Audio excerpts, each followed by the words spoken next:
Hello, everyone, and welcome back to our series from the Blue Book of Grammar covering subjects and verbs. This is part 2. Last time we went over some basic definitions and how to find subjects and verbs. Today we're going to get a little bit more detailed and talk about subject-verb agreement. So what is subject-verb agreement? Well, the very basic rule of subject-verb agreement is that singular subjects go with singular verbs and plural subjects go with plural verbs. Usually, a singular subject will not have an S at the end of it, but the verb usually will have an S at the end of it. The other way around for plural. Plural subjects usually have an S at the end of it, but the verb will not. For example, subjects, take. Subjects is plural, it has an S at the end of it. Take is plural, it does not have an S at the end of it. First, let's go over a couple of definitions that we didn't really touch on last time, but will be pretty important to look at this time. We need to talk about prepositions. This one can be harder to pin down sometimes.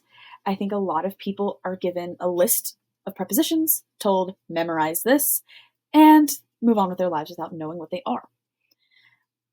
As one student of mine very brightly told me, the preposition is the connective tissue of the sentence. What that means is that prepositions help connect different words to each other in the sentence. They will tell you a location or some other relationship between a noun and the rest of the sentence. That noun in that prepositional phrase is called the object of the preposition. We need to know this definition for some of our rules on subject-verb agreement. It looks a little odd to put 1 and 5 together, but both deal with prepositions and some of our rules around prepositional phrases. Rule 1 tells us that the word following of in a sentence will not be part of your subject.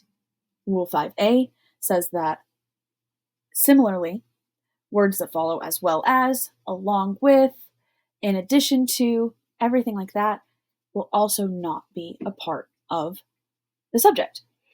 And the same goes for words in parentheses. Of and as well as, along with, things like that are prepositions. So let's take a look at this example. The can of tomatoes, along with the soups, is or are on the top shelf. The store, Sam's, was or were almost out of stock. So I would actually start by identifying our prepositions. I know we said to go with the verbs first last time.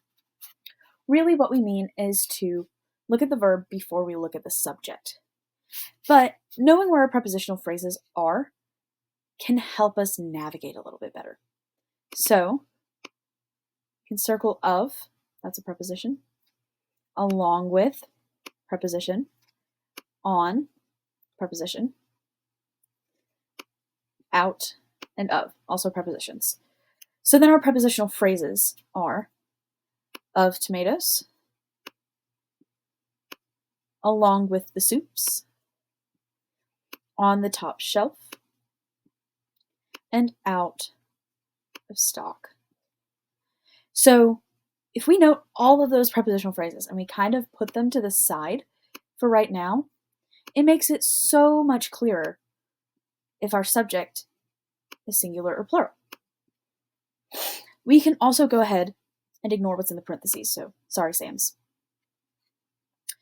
Now we're left with the can, is or are, and the store, was or were. That's a lot clearer, isn't it? A can would be singular, so we choose the singular verb, is. The store, also singular. Choose the singular verb, was. So the can of tomatoes, along with the soups, is on the top shelf. The store, Sam's, was almost out of stock. Let's look at our next few rules. These have to do with conjunctions, which are also words that join parts of the sentence together. And in particular, we are looking at neon words. Neon just means neither, either, or, and nor. So in a sentence with neon words, the subject closest to the verb determines whether or not you should treat the verb as singular or plural.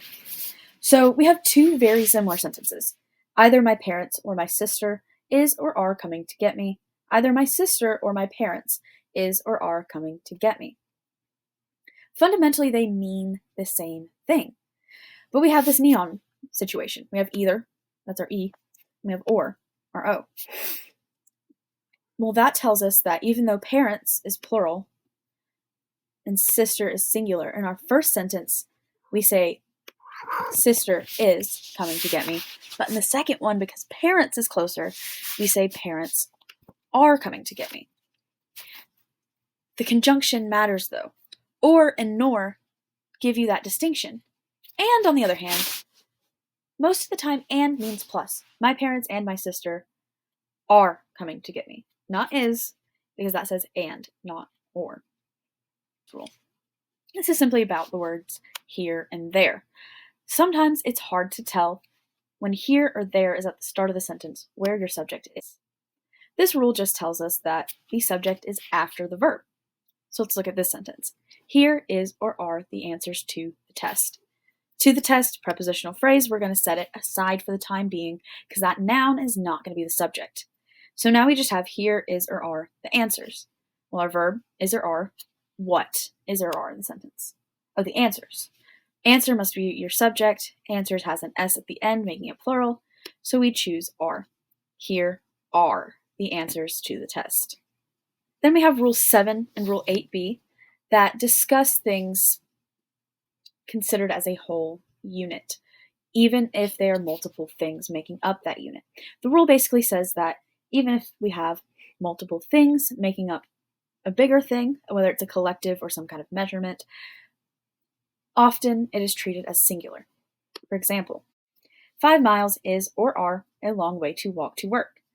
Well, all of these sentences, our verb is or are. Well, in the first sentence, we have 5 miles. Usually your assumption is, let's look at that S and say are. But 5 miles here is considered one unit of measurement. We aren't talking about 5 individual miles. We're talking about that whole distance. So that distance is a long way. 5 miles is a long way to walk to work. Then let's talk about these two sentences at the bottom with the family. Family is going to be a collective noun going into Rule 8b. First sentence, the family is or are vacationing in Hawaii. Well, we have to ask ourselves with a collective noun like family, is everyone in the family doing that thing together? Or are they all doing separate things? Well, right now, the family is vacationing together in Hawaii. Since all of them are doing it collectively as a family, we say is. Well, the second sentence, we really should say his or her bags now rather than their. My mistake. Because the family are packing his or her bags now, because they are all packing their separate bags. You could also argue, though, that because they are all doing the activity of packing, you could say the family is packing their bags now. That one is up to interpretation. There are some conventional rules of grammar that are up to interpretation, like that one. Now, in a test prep situation, like on the ACT or the SAT, they will not ask you about a rule that is a gray area like that. Now, the sentence about the family that is vacationing in Hawaii, that may show up. But something that's a little bit more uncertain, like the second one, could be taken either way and will not be asked on a standardized test. Let's go over another rule. Portion words. We just went over ignoring what comes after of, and this rule turns that on its head. This is our one exception to our preposition rule. Some, none, a fourth, 20%.